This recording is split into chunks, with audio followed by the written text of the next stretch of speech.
ప్రార్థన చేసుకొని దేవుని యొక్క వాక్యాన్ని నేర్చుకుందాం. ఈ యొక్క కాల సమయంలో ప్రార్థన. పరిశుద్ధులైన తండ్రి, మీ కొందనాలు, కృతజ్ఞతాస్తుతులు. ఈరోజు తండ్రి, మీ వాక్యంలో నుంచి మీ ఆత్మ సహాయంతో మా అందరితో తాటగా సూటిగా మాట్లాడి, శబ్దం ద్వారా వింటున్న వారితో మాట్లాడండి. ఫేస్బుక్లోను, యూట్యూబ్లోను వాక్యం వింటున్న వారితో కూడా తాటగా సూటిగా మాట్లాడమని యేసుక్రీస్తు నామములో అడుగుచున్నాను తండ్రి, ఆమేన్.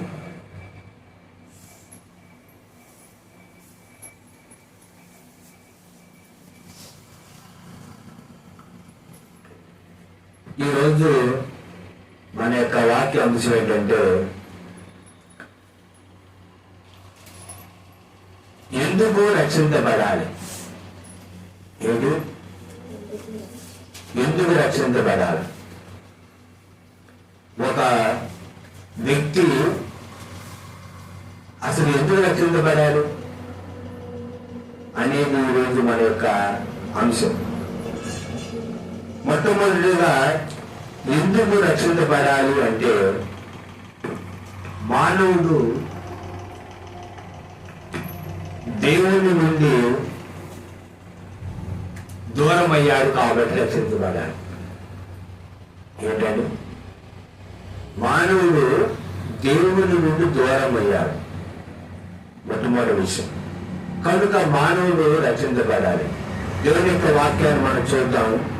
యెషయా గ్రంథం 59వ అధ్యాయం 2వ వచనం చదవండి. దేవుని వాక్యం యెషయా గ్రంథం 59:2 చదవండి.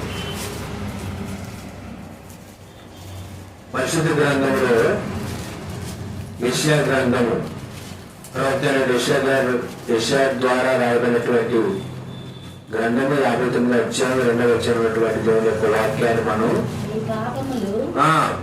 ఆయన ముఖమును మీకు మరుగుపరచెను కనుక ఆయన ఆలకించుచున్నాడు. మీ చేతులు రక్తము చేతను, మీ వ్రేళ్లు దోషము చేతను అపవిత్రపరచబడి ఉన్నవి. మీ పెదవులు అబద్ధములాడుచున్నవి. మీ పాపములు ఆయన ముఖమును మీకు మరుగుపరిచాడు కనుక ఆయన ఆలకింపకున్నాడు. చదవబడినటువంటి వాక్య భాగంలో దేవునికి మానవుడికి మధ్యలో ఎడబాటు ఎందుకు వచ్చింది అంటే, మానవుడు దేవుని యొక్క మాట వినకుండా మాటను అతిక్రమించాడు. ఏమిటి ఆ మాట? దేవుడు రావని చెప్పారు, ఆదాము అవ్వగారితో దేవుడు రావని చెప్పారు, మంచి చెడ్డలు తెలియనిచ్చే వృక్ష ఫలము తినకూడదు, తినేటటువంటి రోజున నువ్వు నిశ్చయంగా చనిపోతావు అని నరుడికి ఆజ్ఞాపించాడు. అప్పుడు అపవాది ద్వారా ప్రేరేపించబడినటువంటి అవ్వగారు ఆ యొక్క ఏదేను తోటలో ఉన్నటువంటి మంచి చెడ్డల తెలివినిచ్చు వృక్ష ఫలాలు తిన్నారు. తినడం ద్వారా దేవుని యొక్క మాటను వాళ్ళు ఏం చేశారంటే మీరారు. దేవుని మాటను లెక్క చేయలేదు. దేవుని ఆజ్ఞ ఏమని రాయబడి ఉంది? ఆజ్ఞ అతిక్రమమే పాపం. ఆజ్ఞ అతిక్రమం పాపం. పాపం వల్ల వచ్చే జీవితం మరణం. మరణం అంటే రెండవ మరణం. ఆదాము గారికి మొదటి మరణం వచ్చింది, తర్వాత రెండవ మరణం. ఆదాము గారికి మొదటి మరణం వచ్చింది, దాని ద్వారా మానవుడికి రెండవ మరణం కూడా వచ్చింది. దేవుడి నుండి మానవుడు ఏమయ్యాడంటే దూరం అయ్యాడు, ఎడబాటు వచ్చింది.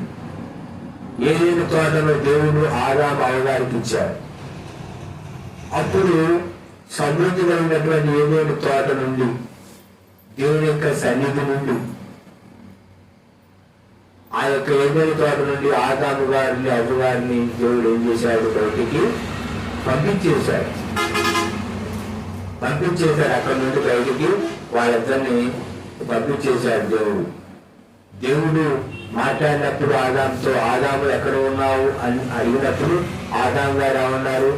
నీవు నాతో మాట్లాడినప్పుడు నేను దిగంబరిగా ఉన్నాను అని అన్నాడు. అదేంటి నువ్వు దిగంబరిగా ఉండటం ఏంటి అని అంటే, ఈ విధంగా జరిగిందయ్యా అని వివరంగా దేవుడికి చెప్పాడు.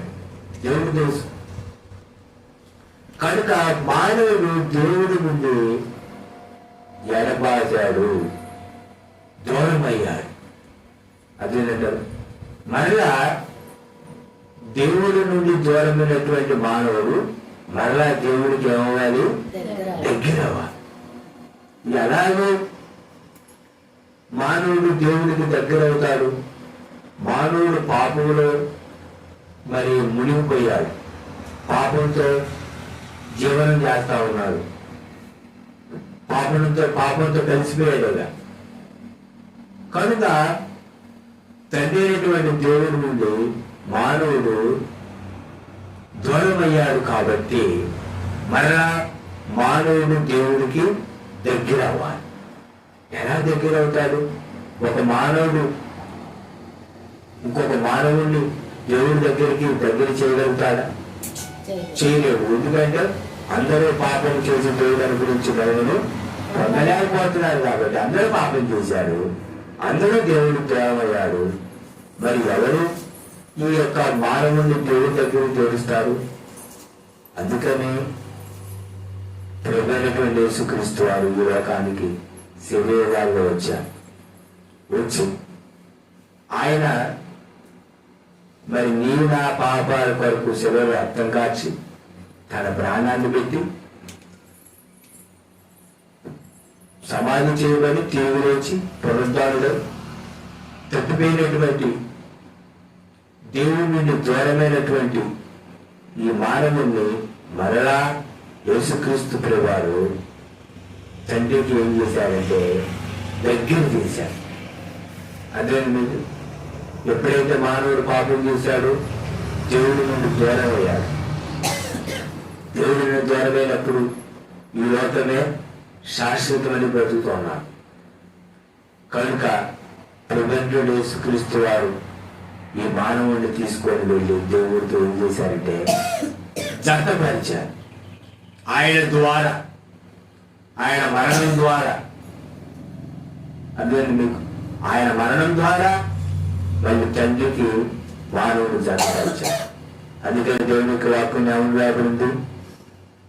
దేవుడు ఒక్కడే, దేవుడికి నరుడికి మధ్యవర్తి ఒక్కడే, ఆయనే ప్రభువైనటువంటి యేసుక్రీస్తు. ఆ మధ్యవర్తి ఏం చేశారంటే దేవుడితో మళ్ళా మానవుని జతపరిచారు. అందుకే ఇప్పుడు మానవుడికి ఏం అవసరం? రక్షణ అవసరం. మానవుడు రక్షించబడాలి. దేవుడు దూరమయ్యాడు కనుక మరలా ఈ మానవుడు దేవుడి దగ్గర అవ్వాలి. కనుక ఎందుకు రక్షించబడాలి? దేవుడికి దగ్గర అవడానికి నువ్వు రక్షించబడాలి. దేవుడికి దగ్గర అవ్వకపోతే దేనికి దగ్గర అవుతావు? పాపానికి దగ్గర అవుతావు. దేవుడికి దగ్గర అవ్వకపోతే దేనికి దగ్గర అవుతూ? నిత్య నరకానికి దగ్గర అవుతుంది, నిత్యాగ్ని దగ్గర అవుతుంది. ఎందుకంటే అపవాదిని వారి దూతలకు సిద్ధపరిచినటువంటి నరకానికి మానవుడు తన పాపం ద్వారా తానే వెళ్తున్నాడు. కానీ నరకాన్ని దేవుడు చేసింది మానవుడి కొరకు కాదు, అపవాదికి వారి దూతలకు సిద్ధపరిచినటువంటి నిత్యాగ్ని. అపవాదికి వారి దూతలకు దేవుడు సిద్ధపరిచిన నిత్యాగ్నికి మానవుడు తాను పాపం చేశాడు కాబట్టి ఆ పాపాలు తెలుసుకోలేకపోతున్నాడు. తెలుసుకొని దేవుడి యొక్క సన్నిధికి వచ్చి దేవుడి దగ్గర వచ్చేది కాబట్టి తన పాపమే తనను ఏం చేస్తా ఉందంటే నరకానికి తీసుకొని వెళ్తా ఉంది. అందుకనే దేవుని యొక్క వాక్యం ఏం చెప్తా ఉంది?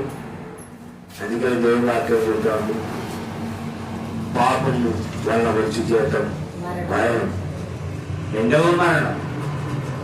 ఆ రెండవ మరణానికి నేను వెళ్ళబడతావు. కాబట్టి నీకు నాకు ఏం అవసరం అంటే రక్షణ అవసరం, రక్షించబడటం అవసరం. అదేనా రక్షించబడాలి. మన మధ్య నేను ఒక కుటుంబంతో మాట్లాడుతూ ఉంటే అమ్మ ప్రాథమిక అంటే ఎంతమైందారు అన్నారు. మంచిది, దేవునికి స్తోత్రం. రక్షించబడ్డారా? నేను అడిగినటువంటి ప్రశ్న మొట్టమొదట అదే. ఎవరైనా అదే అడుగుతా. మీకు మంచి ఇల్లు ఉందా? మీకు ఎంతమంది పిల్లలు? మరి కుటుంబం మంచిగా గడుస్తూ ఉందా? ఇవన్నీ అడగను నేను. నీవు రక్షించబడ్డావా అని అడుగుతాను. మానవుడికి అవసరమైన నేను పెడతా. తినడానికి తిండి, కట్టుకోవడానికి బట్టలు, ఉండడానికి ఇల్లు. అదేమిటారా? తిండి, బట్ట, ఊరు, కారం, తేన, సోనా కాదు, ఉండాలి, మకా, ఇది ఉండాలి. అయితే ఈ మూడింటికైతే ముఖ్యమైన తెలుసా? రక్షణ. రక్షించబడాలి. నువ్వు రక్షించబడితే నువ్వు దేవుని యొక్క సన్నిధికి వెళ్తావు. అదేనా? దరిద్రుడు లాగరికి ఇల్లు లేవు, తిండి లేవు, వస్త్రాలు దగ్గరలు. ఆ దరిద్రుడు చనిపోయి పాతి పెట్టబడి అబ్రాహాము రొమ్మున ఆడుకోవడానికి దేవదూతల చేత కొనుక్కోబడ్డాడు. ఎవరి చేత? దేవదూతల చేత.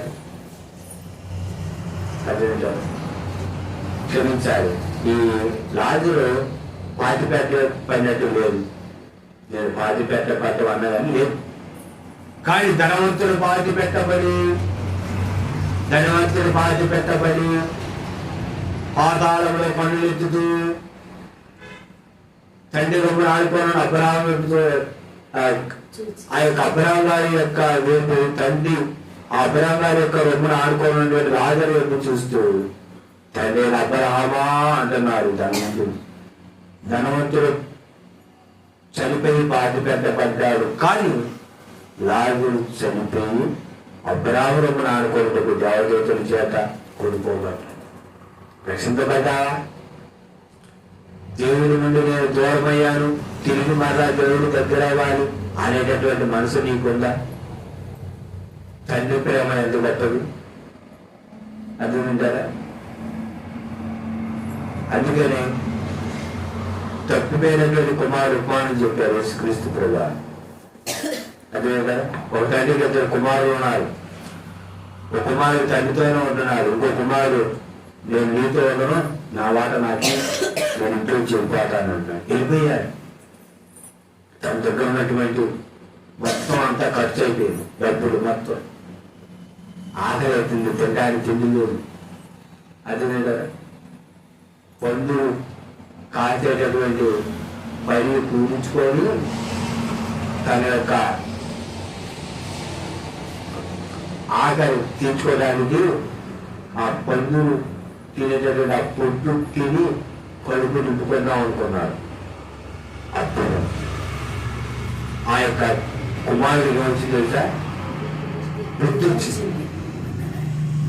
నా తండ్రి ఏంట అనేక మంది పనులకి సమృద్ధి ఆహారం ఉంది, నేనేంటి ఇక్కడికి వచ్చి ఈ పందుని లేకుండా ఈ పొట్టుతో కడుపు నింపుకోవాలి, ఆకలి తెచ్చుకోవాలనుకుంటున్నా. నా తండ్రి దగ్గరికి వెళ్ళి, తండ్రి నేను కుమారుని పెట్టుకోవడానికి యోగ్యత లేదు, కానీ మనోళ్ళు ఒకళ్ళే నన్ను పెట్టుకోవాలా అందామనుకున్నా అని వెళ్ళా అనుకున్నాడు. అనుకోని తిరిగి మళ్ళా తన తండ్రి దగ్గరికి వెళ్తున్నాడు. ఈ తప్పిపోయినటువంటి కుమారు ఉపమానంలో ఎవరు గొప్పవాళ్ళు తెలుసా? తండ్రి ప్రేమ. అందుకే నా తప్పిపోయినటువంటి కుమారుడు దూరంగానే ఉండగానే తండ్రి వెళ్ళి అతన్ని అవన్నీ కౌగులించుకొని ముద్దు పెట్టుకొని అతను తిరిగి మళ్ళా చేసుకున్నాడు. అందుకని దేవుని వాక్యం అందుతా ఉంది, లోపడినటువంటి ప్రజల వైపు జన్మెల్లా చేతులు కాచి ఎదురు చూస్తా ఉన్నాడు. ప్రజలంటే యేసుక్రీస్తుగా రాయా రా రా. పిల్లలు అంటే అన్నం తినేటప్పుడు ఈ మధ్య తినాలి అంటే వాళ్ళు ఏం చేస్తూ ఉంటారు? ఉడుకుతుంటారు. ఉడుకుతా ఉంటే ఉడుకుంటే దవకన పెట్టుకొని ఉక్కు పెడుతుంటారు. అదే ప్రేమ, తల్లి ప్రేమ. కానీ దేవుడి ప్రేమ నువ్వు పాపంలో ఉన్నావని దేవుడు నిన్ను ప్రేమించి, దేవుడు లోకమునంతో ప్రేమించిన కాగా తన అద్వితీయ కుమారునిగా పుట్టిన వారి యొక్క విశ్వాసం ఉంచి ప్రతి వాడు నశింపక నిత్య జీవం పొందినట్లు ఆయనను అనుగ్రహించను. నువ్వు నశించిపోతావని దేవుడిని ప్రేమించి ఆయన నిన్ను రక్షించాలనుకున్నాడు. ఎందుకు రక్షించబడాలి? నువ్వు దేవుడు నువ్వు దూరమైపోతున్నావు కనుక మర్యాద దేవుడి దగ్గరికి రావాలి. ఆ రక్షణ సువార్తను తండ్రి అయినటువంటి దేవుడు తన కుమారుడు రాజుల రాజు ప్రభులు ప్రభు అయినటువంటి యేసుక్రీస్తు ప్రభు యొక్క రాకను ఆది కాలంలోనే 3వ అధ్యాయంలోనే తెలియజేశారు. అది నిన్ను తల మీద కొట్టుడు, దానిని నువ్వు నడుము మీద కొట్టుడు. అది అంటే ఆయన అపవాది యొక్క బలాన్ని సెలవులో యేసుక్రీస్తు ప్రభువారు దాన్ని నాశనం చేస్తారు అని అర్థం. కనుక ఎందుకు రక్షించబడాలో తెలుసా? దేవుని ద్వారమే. కనుక నువ్వు మళ్ళా దేవుడి దగ్గరికి రావాలి, తండ్రి ప్రేమను పొందుకోవాలి, దేవుడితో నువ్వు యుగయుగాలు ఉండాలి. అందుకే నువ్వు రక్షించబడాలి. నీ పాపం నుండి నువ్వు రక్షించబడాలి. అదేంట పాపం నుంచి నీకు రక్షణ అవసరం. ఎందుకు రక్షించబడాలంటే నీకు అవసరం, నీకు రక్షణ అవసరం, నువ్వు రక్షించబడాలి. రెండవది, ఎందుకు రక్షించబడాలి అంటే మొదటిది ఏం చెప్పండి? ఎందుకు రక్షించబడాలి? దేవుడు నుండి దూరం అయ్యాడు. దేవుడికి నువ్వు దూరం అయ్యి కాబట్టి మరలా దేవుడికి దగ్గరగా చేర్చబడాలి. దేవుడి నుండి ఎడబాసుడు కనుక మరలా దేవుడి యొక్క సన్నిధికి రావాలి. దేవుడు ఉండేటటువంటి ఆ నిత్యత్వం యుగాలు ఉండాలి. కనుక నువ్వు ఏమవ్వాలి? రక్షించబడాలి. నువ్వు రక్షించబడాలి. అందుకు నీకు ఏమవసరం చూద్దా? రక్షణ అవసరం. ఇది మొదటి జవాబు. రెండవది, మానవుడికి నిరీక్షణ లేదు. ఏంటి నిరీక్షణ లేదు? అంటే నిరీక్షణ ఎదురుకోవటం. మానవుడికి నిరీక్షణ లేదండి. నిరీక్షణ లేదు. పాపంలో మానవుడు పుట్టారు, పాపంలో పెరుగుతూ ఉన్నాడు. అందుకని యేసుక్రీస్తు వారు ఏమని చెప్పారు? మీరు పాపంలో పుట్టారు, పాపంలో పెరుగుతున్నారు, పాపంలోనే పెద్దలు అవుతున్నారు, పాపంలోనే చనిపోతున్నారు. నేను ఎవరో మీరు తెలుసుకోలేకపోతున్నారు. తెలుసుకోకుండానే మీరు నాశనానికి వెళ్ళిపోతున్నారు. అయితే మీరు ఆ జీవితంలో ఏమిటంటే నిరీక్షణ లేదు. నిరీక్షణ అంటే ఎదురు చూడటం లేదు. నిరీక్షణ యేసుక్రీస్తు ప్రభువుని అంగీకరించిన వారి నిరీక్షణ ఏంటి? నేను లోకయాత్ర ముగించి నేను మరణిస్తే నేను ప్రభువు యేసుక్రీస్తుతో యుగాలు పరలోకంలో ఉంటాను. అది నిరీక్షణ. అది నిరీక్షణ అంటే నేను నిత్యము జీవించి ఉంటాను, నిత్య జీవంలో నేను ఉంటాను, యేసుక్రీస్తుతో యుగాలు ఉంటాను. నేను రక్షించబడితే యేసు ప్రభుగాను రక్షకుడుగాను అంగీకరించి మన పాపాలు విశ్వాసం ద్వారా యేసుక్రీస్తు రక్తంలో కడుక్కొని దాని సాధించడానికి నీటి బాప్తిసం తీసుకొని రక్షించబడితే అప్పుడు నీ జీవితానికి ఏమొచ్చిందంటే నిరీక్షణ. నిరీక్షణ వచ్చింది నీ జీవితానికి. మానవుడికి ఏమి లేదు ఈ రోజు నిరీక్షణ లేదు. సమస్యలు అనేటువంటి వలయంలో మానవుడు చిక్కుకొని ఉన్నారు. నిరీక్షణ లేదు. మానవుడు ఆగిపోన్నాడు. మరణమే ఇక నాకు మీరు అనుకోని చాలా మంది ఏమి అవుతున్నారంటే మరణిస్తున్నారు. అదేంటారా? మరణమే నాకు మీరు, మరణమే నాకు ముగింపు అనుకుంటా ఉన్నారు. కానీ ఈ మధ్యాహ్నకాల సమయంలో మానవుడికి నిరీక్షణ ఉంది. ఆ నిరీక్షణ యేసుక్రీస్తు ప్రభువు. క్రీస్తుని అంగీకరించినటువంటి వారికి క్రైస్తవులకు నిరీక్షణ ఏంటి?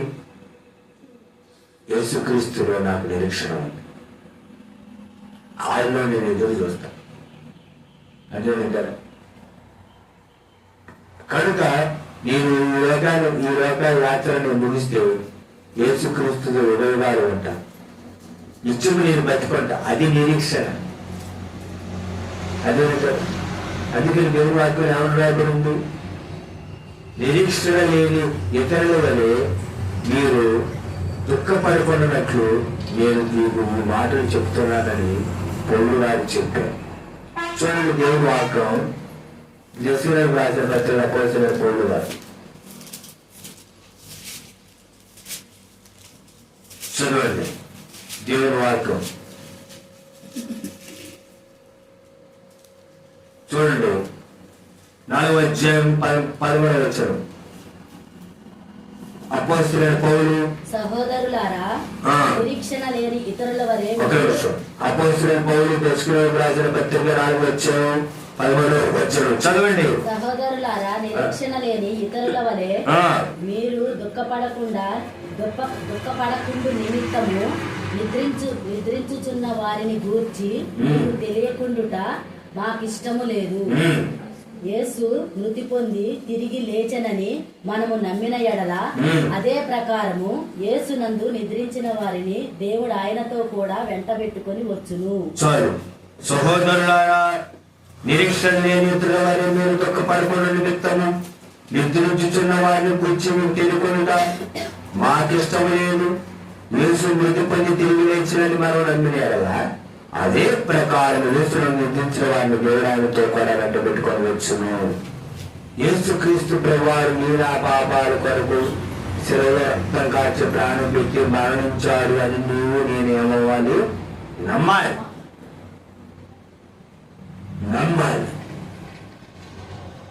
నమ్మి ఆయన ఎదురు నమ్మినప్పుడు నీకు ఏముందంటే నిరీక్షణ ఉంది. నిరీక్షణ లేని ఇతరులనే మీరు బాధపడద్దు. లోకంలో ఉన్నటువంటి వారికి చనిపోతే నిరీక్షణ లేదే. ఏముందండి చచ్చిపోతే మట్టి మట్లో చచ్చిపోతుంది, ఏముంది ఇంకా? ఏమన్నా ఏం లేదు. ఏముందండి? మట్టి దేహం చచ్చిపోతే మట్టి చచ్చిపోతుంది. బూడిద చచ్చిపోయి మానవుడు చనిపోతే కాలితే బూడిదైతే అవుతుంది. బూడిద అవడానట్ల కాలితే బూడిదవుతూ, అదేవిధంగా మరి ఆయన మట్టిలో పెడితే ఎప్పటికైనా గట్టంతా శరీరం కుళ్ళిపోయి ఎముకలు బయటపడతాం. అందుక దేవుడు నిన్ను నన్ను ఈ భూమి మీద పుట్టించింది. అందుక మన్నే అయితే దాని కొరకు యేసుక్రీస్తు ప్రభావితంలో రక్తం కాల్చాల్సిన అవసరం లేదు, ప్రాణం పెట్టాల్సిన అవసరం లేదు. అదే అంత బాధ ఆయన వేదన బాధపడాల్సిన అవసరం లేదు. ఒక్క చచ్చిపోతుంది, జంతువులు చచ్చిపోతాడు, మరి మానవులు కూడా అట్టే చచ్చిపోవాలి. కానీ మానవుల్లో ఉండవలసిన ఆత్మ వారి నాశకారంలో జీవాయనరు జీవాత్మాయన జీవము ప్లస్ ఆత్మ. నీలో ఆత్మ ఉంది. ఆత్మ నీవు చనిపోయి రెండవ మరణానికి వెళ్ళకుండా ఉండాలని ఆ ఆత్మను రక్షించడానికి యేసుక్రీస్తు ప్రభువారు ఈ భూమిలోకి వచ్చారు. కనుక నీకు నిరీక్షణ ఉంది యేసుక్రీస్తులో. చాలా మంది ఏమంటారంటే నేను పాపం చేస్తే ఆయన రక్తం కాచడం ఏంటి, ఆయన ప్రాణం పెట్టడం ఏంటి, ఆయన చనిపోవడం ఏంటి, మాకు ఆయనకి ఏంటి సంబంధం? నేను పాపం చేస్తే ఆయన ఎందుకు ప్రాణం పెట్టాలి, ఆయన ఎందుకు రక్తం కాల్చాలి, ఆయన చనిపోవాలి, ఆయన నమ్మితేనే పరలోకం, వేరే వాళ్ళు నమ్మితే పరలోకం లేదా అని వితరణ తర్కవాదం చేస్తారు. సహోదరులారా, యేసుక్రీస్తు దేవుడు, ఆయన తప్ప వేరే దేవుడు లేడు. ఆయన పరిశుద్ధుడు. ఆ పరిశుద్ధుడు యేసుక్రీస్తు ప్రభావ కాల్చిన రక్తంలోనే మానవుడికి పాపంలో ఉన్న మానవుడికి ఆ రక్తం ద్వారానే విడుదల, విమోచన. ఆ రక్తమే పాపాలను కలిగింది. అదేంటి మీకు? కనుక ఆయనే మానవుడి యొక్క రక్షణకు దిక్కు. ఇంకా వేరే దిక్కు లేదు, వేరే మార్గం లేదు. నేనే మార్గం యేసుక్రీస్తు ప్రభువు చెప్పారు. వేరే దారి లేదు. ఆయనే మార్గం, ఆయన సత్యం, ఆయన జీవం. నా ద్వారా తప్ప ఎవరైనా తండ్రి ఎందుకు వెళ్ళలేరు అని యేసుక్రీస్తు ప్రభువు చెప్పారు. కనుక ఆయనే నిరీక్షణ. వేరే నిరీక్షణ లేదు, ఇంకెక్కడ లేదు నిరీక్షణ. ఏ మతంలో కూడా నిరీక్షణ అనేది లేదు. యేసుక్రీస్తు మార్గం మతం కాదు, ఆయనలోనే నిరీక్షణ ఉంది. ఆయన ద్వారానే, ఆయన మూలంగా మనం పరలోక రాజ్యానికి వెళతాము. అది మన నిరీక్షణ. అదే ఈ నిరీక్షణ నిన్ను నన్ను చిక్కుతాడు. నువ్వు చనిపోతే యేసుక్రీస్తుతో యుగాలు ఉంటావు. అది నీ నిరీక్షణ. నిజంగా నేను ధన్యుడు అదేంటారు. మరి రక్షించబడినటువంటి వారికి నిరీక్షణ ఉంది. అదే రక్షించబడకపోతే నిరీక్షణ లేదు. రక్షించబడితే దేవుడి దగ్గర అవుతాడు. అదే రక్షించబడకపోతే దేవుడికి దూరమే పోతాం, శిక్షించబడతాం. ఎందుకు రక్షించబడాలి? మొట్టమొదటి దేవుడు దగ్గర అవ్వాలి, దేవుడితో విరోధాలు ఉండాలి. ఎందుకు రక్షించబడాలి? నిరీక్షణ కలగాలని రక్షించబడాలి. మూడవది ఎందుకు రక్షించబడాలి తెలుసా? సమాధానం నీకు నాకు లేదు కాబట్టి సమాధానం కలగటానికి రక్షించబడాలి. అదే సమాధానం లేదు కనుక నీకు నాకు ఏం కావాలి? సమాధానం కావాలండి. ఎట్లా అవుతుంది? నీకు నాకు సమాధానము ఈ లోకంలో సమాధానం అనేది ఎలాగొచ్చింది చూడండి. దేవుడి వాక్యం 5వ అధ్యాయం 1వ వచనం, రోమిలికి రాసిన పత్రిక 5:1 వచనం చదవండి. రోమిలికి రాసిన పత్రిక 5వ అధ్యాయం 1వ వచనం చదవండి. కాబట్టి విశ్వాస మూలమున చదవండి. మనము నీతిమంతులముగా తీర్చబడి మన ప్రభువైన యేసుక్రీస్తు ద్వారా దేవునితో సమాధానము కలిగి ఉండును. మన ప్రభువైనటువంటి యేసుక్రీస్తు ద్వారా దేవునితో సమాధానం కలిగి ఉండును. అది కలిగినటువంటి వారం. ఇప్పుడు దేవుడికి నీకు మధ్య గొడవ వచ్చింది. ఏమిటా గొడవ? నువ్వు పాపం చేసు. అందుకే దేవుడు దగ్గరికి తీసుకొచ్చాడు. ఇప్పుడు ఎలా దేవుడితో నువ్వు సమాధాన పడాలంటే మధ్యవర్తి కావాలా? ఆయన యేసుక్రీస్తు ప్రభు. ఆయన ద్వారా మనము నీతుల మధ్యలో తీర్చబడి మన ప్రభువు యేసుక్రీస్తు ద్వారా దేవుడితో సమాధానం కలిగి ఉందుము. దేవుడితో నీకు సమాధానం కలిగి ఉంటాం. అర్థమంటారు? ఆ సమాధానం యేసుక్రీస్తు ద్వారా నీకు కలిగి ఉండును.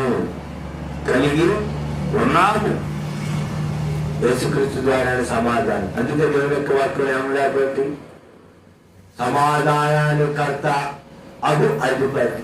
ఏంటి? సమాధాన కర్త అధిపతి. సమాధానం కలిగి ఉంటాం. అందుకనే ప్రభువైన యేసుక్రీస్తు వారు పాపాత్ములైన స్థితి ఏమని చెప్పారు? నీ విశ్వాసమే నేను రక్షించుడు, సమాధానం కలగాలి. వెళ్ళు, నీవు నా యందు విశ్వాసం ఉంచావు, ఏ పాపాన్ని క్షమించాను కనుక నువ్వు సమాధానం కలిగి జీవించు. సమాధానం కలిగి ఉంటుంది. దేవుడితో సమాధానం వచ్చినాను. ఈరోజు మనశ్శాంతి కోసం ఎక్కడికెక్కడికో చేస్తున్నారు. ఏదేమి చేస్తున్నారు. ఎంత చేసినా ఏం చేసినా మనసులో ఆత్మలో ఏం లేదు, సమాధానం లేదు. సమాధానం. అందుకే ఒక పాట ఉంది చూసా, నెమ్మది లేకుండా విస్తారమైన ధనవంతం కంటే దేవుని నుండి వెలుగుతుంట మీరు. చాలా మందికి చాలా డబ్బులు ఉంటాయి, కానీ అతను ఏముండదు, సమాధానం, మనశ్శాంతం. అది ఏదో జాతర కాలంలో మనశ్శాంతి లేదంట. మనశ్శాంతి యేసుక్రీస్తు ద్వారా సమాధానము, యేసుక్రీస్తు ద్వారానే అంతరంగంలో మనశ్శాంతి. యేసుక్రీస్తు తప్ప ఎవరు కూడా మనశ్శాంతి ఇవ్వలేరు. అది వాస్తవం. ప్రేమైన యేసుక్రీస్తును కలిగి ఉండడం ద్వారా నీకు ఏమి ఉన్న లేకున్నా, ఎవరు నాకు లేకున్నా యేసునందే ఆనందించదా. అది యేసయ్యలో యేసయ్యనే ఆరాధించదా. అర్థమైందట. యేసుక్రీస్తులో ఆనందం ఉండదు, యేసుక్రీస్తులో సమాధానం ఉంది. యేసుక్రీస్తు వారు సమాధానాన్ని ఇవ్వగలుగుతారు అని అన్నట. కనుక ఎందుకు రక్షించబడాలి అంటే సమాధానం కావాలి. అందుకనే ఒక భక్తుడు ఏమన్నాడు తెలుసా, సంతోషం ఎక్కడ ఉందని సమాధానం ఎచ్చట నాకు దొరికేదని, ఎందరినో వెతికాను ఏమేమో చేశాను, చివరికది నీలోనే కనుగొన్నాను. సమాధానం ఎక్కడ దొరుకుతుంది? ఏ షాపులో దొరుకుతుంది సమాధానం? ఏ బజారు దొరికింది, ఏ ఊళ్ళో దొరికింది, ఎక్కడ దొరికింది? సమాధానం ఎవరు నమ్మగలుగుతారా? సమాధానం ఎవరైనా కొనగలుగుతారా?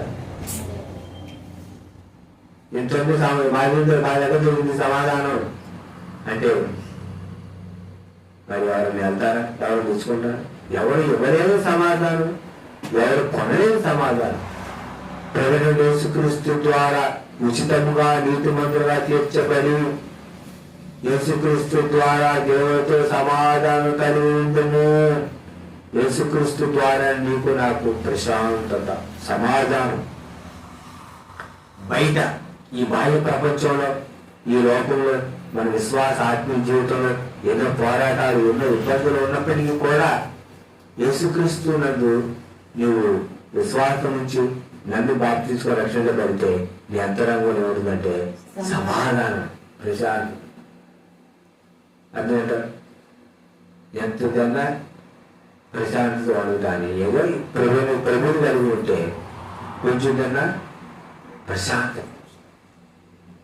కనుక నీకు సమాధానం కావాలంటే అంతరంగంలో యేసుక్రీస్తు నందు నమ్మకంచి బాప్తిస్మో రక్షించబడాలి. ఎందుకు రక్షించబడాలి? సమాధానం కావాలి. మనశ్శాంతి లేక ఆత్మహత్య చేసుకొని చనిపోయేవాళ్ళు చాలా. తర్వాత నాలుగోది సమాధానం. నాలుగోది ఏంటంటే మరణ భయం నుండి నువ్వు విడిపించబడ్డాలి, నీకు రక్షణ కావాలి. ఎబ్రియులకు రాసిన పత్రిక పోల్చండి. పౌలు గారు 2:13 చదవండి. ఎబ్రియులకు రాసిన పత్రిక 2:13 చదవాలి. ఎబ్రియులకు రాసిన పత్రిక పోల్చిన పౌలు గారు 2:13 14. కాబట్టి పిల్లలు రక్త మాంసములు గలవారైనందున పిల్లలు చదవండి. కాబట్టి ఆ పిల్లలు రక్త మాంసములు గలవారైనందున ఆ ప్రకారమే మరణము యొక్క బలము గలవానిని, అనగా అపవాదిని మరణము ద్వారా నశింపజేయుటకును, జీవితకాలమంతయు మరణ భయము చేత దాస్యమునకు లోబడిన వారిని విడిపించుటకును ఆయన కూడా రక్త మాంసములలో పాలివాడాయను. కాబట్టి ఆ పిల్లలు రక్త మాంసములు గలవారైనందున మనం ఎవరు? రక్త మాంసాలు కలిగిన వారు. కాబట్టి ఆ పిల్లలు రక్త మాంసములు కలిగిన వారైనందున ఆ ప్రకారమే మరణం యొక్క బలము గల వారికి, అనగా అపవాదిని మరణం ద్వారా నశింపచేయుటకు, అపవాదిని మరణం ద్వారా నశింపచేయాలి. అదేంటారా? అపవాదిని ఏం చేయాలంటే మరణము ద్వారా నశింపచేయాలి.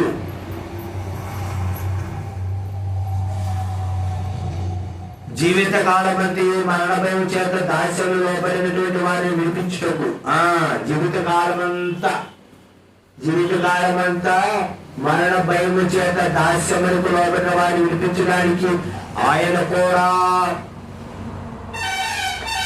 రక్త మాంసములలో పాడువాడాయను. ఆయన కూడా అంటే ప్రభువైన యేసుక్రీస్తు వారు కూడా రక్త మాంసాలతో పాడువాడయ్యాడు.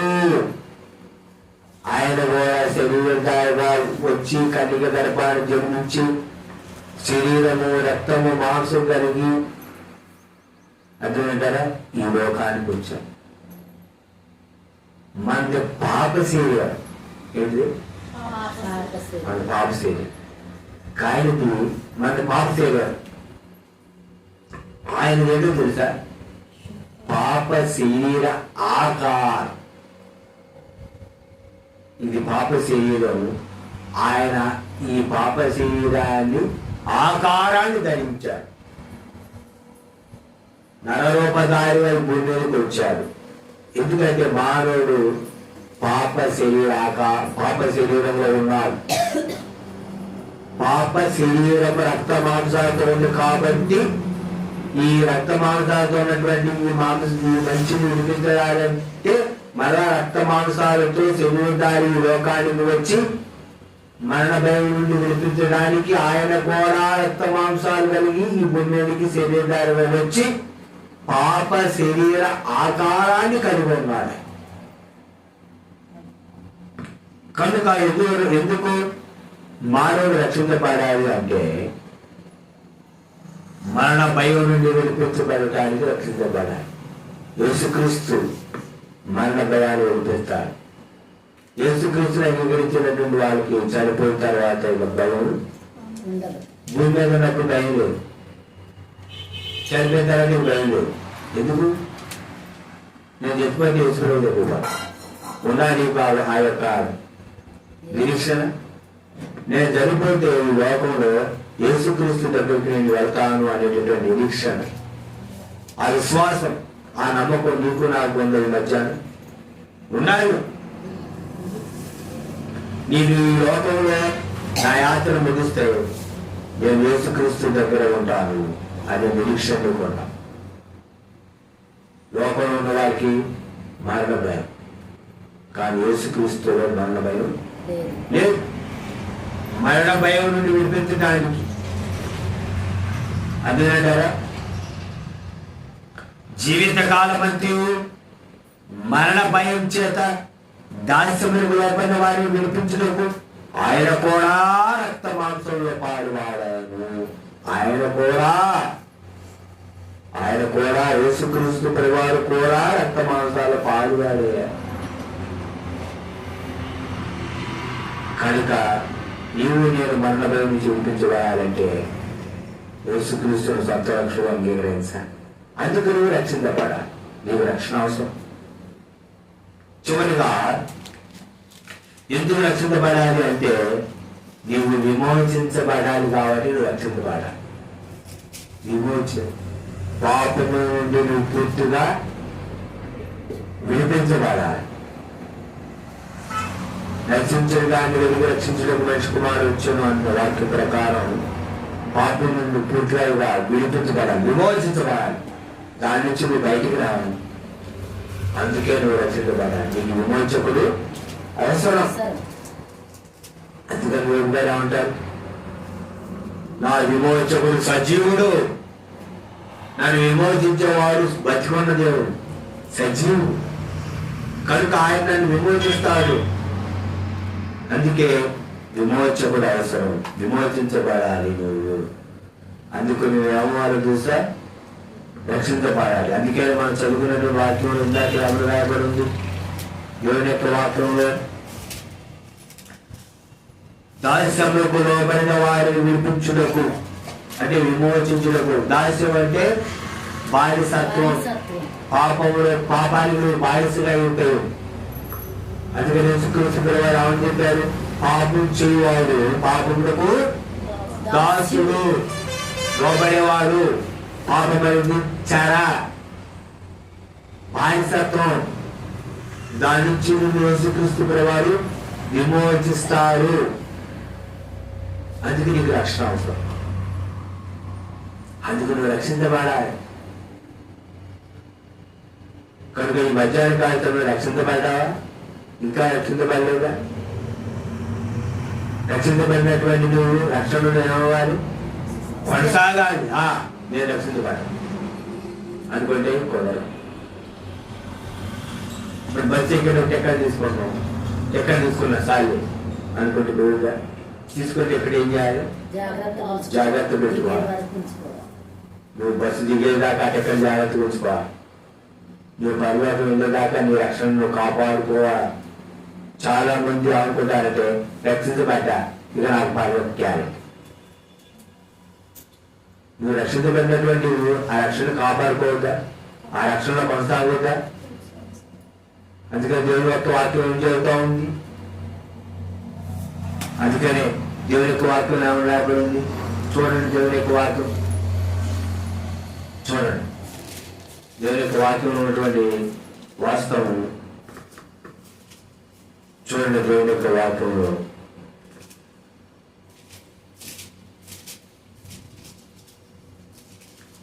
చూద్దాం.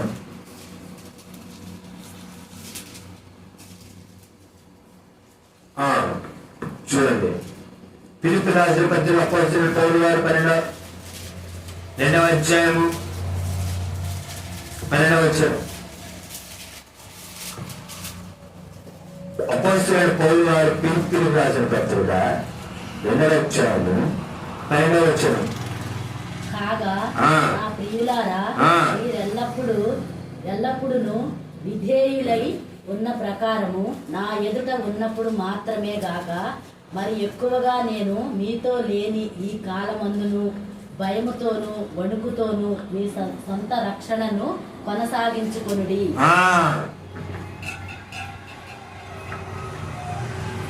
ఫిలిప్పీ రాసిన పత్రిక పౌలు గారు 2వ అధ్యాయము 12వ వచనం రాబడిందంటే, భయముతోను వణుకుతోను మీ సొంత రక్షణను కొనసాగించుకోవాలా. పౌలు గారు దైవజనుడు, అపోస్తలుడు. నేను మీతో ఉన్నప్పుడే మీరు దేవుడు ఎందుకు వెతుకగలుగుతాం కాదు. నేను మీతో లేనప్పుడు కూడా మీరు దేవుడు వెతుకుతులు కలిగి మీ రక్షణ కొనసాగించుకోవాలి. అంతేగాని అయ్యగారు ఉన్నారు, అయ్యగారు ఉన్నారు అని భయపడటం కాదు. దేవుడికి నేను ఎప్పుడు మీతో పాటు ఉండి మిమ్మల్ని కాచుకొని ఉండలేను ఆయన. మీరు మీ సొంత రక్షణను భయముతోనూ వణుకుతోనూ మీ సొంత రక్షణను కొనసాగించుకోండి అని పరిశుద్ధాత్ముడు పౌలు గారి ద్వారా ఫిలిప్పీలకు రాసిన పత్రిక 2వ అధ్యాయము 11వ వచనం నుండి మనతో 12వ వచనం నుండి మనతో మాట్లాడుతున్నారు.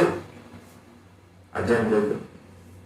రక్షించబడినటువంటి వారు రక్షణ కొనసాగించుకుంటూ, రక్షణ లేని వారు రక్షించబడి విశ్వాస ఆత్మీయ జీవితంలో ముందుకు సాగాలి. కనుక ఈయన మన పాపాలు వరకు ప్రభు మరణించాడు, రక్తం కాల్చి ప్రాణం పెట్టాడు. ఆయన ప్రాణ త్యాగాన్ని, దాని విలువను గుర్తించినటువంటి నీవు రక్షణలో కొనసాగాలి. ఆయన ప్రాణ త్యాగాన్ని గుర్తించిన నువ్వు రక్షించబడాలి.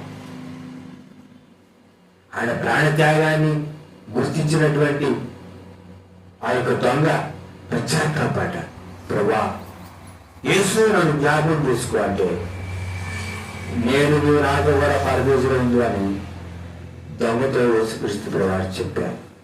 ఈ పక్కన దొంగ ఇంకా రక్షించబడలా. అయ్యా నిన్ను రక్షించుకొని రక్షించవచ్చుగా, నేను మరలా కిందకు పోయి మరలా పాపం చేసి మరలా ఆన్లైన్ బెదిరించి మరలా నేను బందిపోతానుగా అట్టాగానే బతుకుతా. రక్షించబడాలి అనే పశ్చాత్తాప కూడినటువంటి ఆలోచన అయినటువంటి పాటు రక్షణ నాకు అవసరం లేదు, తిరిగి మరణనే లోకంలో వెళ్ళి బందిపోతానుగా జీవించాలనే ఆలోచనతో ఈయన నన్ను రక్షించాలని అంటాడు. దేని కొరకు? ఈ లోక సంబంధించిన వాటి కొరకు ఆ చెడుల చిత్తి రక్షించాడు. ఈ రక్షణ ఏంటి? ఇది పరలోకానికి సంబంధించిన రక్షణ. నేను చచ్చిపోతే నీతో పాటు ఉంటానయ్యా, నన్ను రక్షించాయా అంటాడు. ఇది ఆత్మ సంబంధ రక్షణ.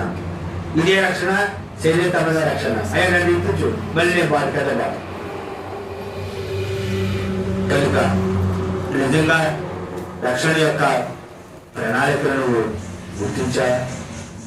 నిజంగా నువ్వు రక్షించబడాలని ఆలోచన కలిగి ఉన్నావా? ఎందుకు నీకు రక్షణ అవసరమో తెలుసా? దేవుడి నుండి నువ్వు ఎడబాసావు, మళ్ళా దేవుడి దగ్గర అవ్వాలి. నీ జీవితంలో నిరీక్షణ లేదు కనుక రక్షించబడాలి. సమాధానం కలిగి ఉంటాను, రక్షించబడాలి.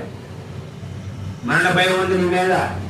ఆ మరణ భయం నుండి విడిపించబడటానికి నేను విమోచించుకుని ఉన్నారు కనుక నువ్వు రక్షించబడాలి. కనుక రక్షించబడిన వారు రక్షణలో కొనసాగుతున్నట్లు రక్షణ వారు రక్షించబడుటకు అతి కృప ప్రభు మనకు అనుగ్రహించుగాక. ఆమేన్. తల ఉంచండి, కళ్ళు మూసుకోండి, ప్రార్థన చేసుకున్నాం. మీరు సహోదరుడా రక్షించబడ్డావా? రక్షణ లేకపోతే రక్షించబడు, రక్షించబడకపోతే రక్షణలో కొనసాగు, రక్షించబడకపోతే రక్షించబడు. రక్షించబడినటువంటి నువ్వు దేవుడితో దేవుడితో నీ సొంత రక్షణ నువ్వు కొనసాగించుకో. అటు కృపా దేవుడు కనుగొంచుగాక. ఆమేన్.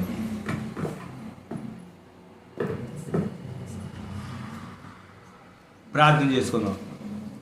పరిశుద్ధ తండ్రి, విన్న మాటలు వారి అంతరంగంలో ఫలింపులోకి తీసుకురండి. నీ వాక్య ప్రకారం నడుచుకుంటూ కృప చూపించమని సహాయం చేయమని నీతిమంతుడు చేస్తున్నాము నడుచున్నాడు తండ్రి. ఆమేన్. దేవుని యొక్క వాక్యాన్ని వినండి. మరి ఆత్మ సంబంధమైనటువంటి లేఖనాలను నేర్చుకొని ఆత్మీయంగా బలపడండి. ప్రభువైన యేసుక్రీస్తు వారి కొరకు జీవించండి. ఆత్మీయంగా ఎదగండి. మరి విలువైనటువంటి వాక్యాన్ని మీరు నేర్చుకోండి, ఆత్మీయంగా బలపడండి. మా యొక్క most high fellowship YouTube channel like చేయండి, షేర్ చేయండి, సబ్స్క్రైబ్ చేసుకోండి. అంతవరకు ప్రభు కృప మీకు తోడని నడిపించిన దాకా మన ప్రభువుడు రక్షకుడైన యేసుక్రీస్తు నామములో మీ అందరికీ వందనాలు. దేవునికి స్తోత్రం. ఆమేన్.